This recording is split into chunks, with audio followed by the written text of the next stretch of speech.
Hello বন্ধুরা, আসসালামু আলাইকুম। আমি আজকে বাঁধাকপি পকোড়া করবো।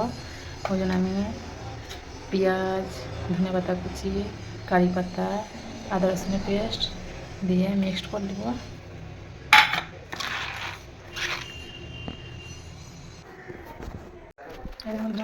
মিক্স করা হয়ে গেছে।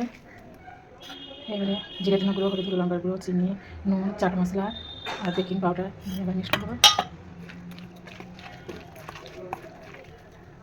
মিক্স করা হয়ে গেছে। বেসন দিয়ে দেবো, বেসন দিয়ে মিক্স করে দেবো।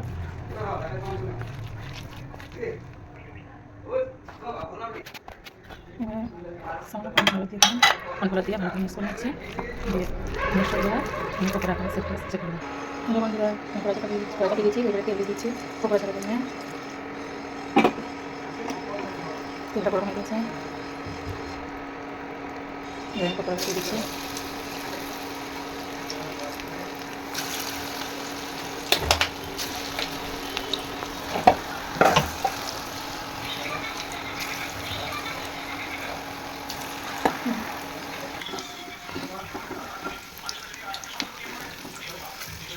এই দেখুন বন্ধুরা, আমার পকোড়া পেঁয়াজি সাদা হয়ে গেছে। আমি এবার তুলে নিচ্ছি।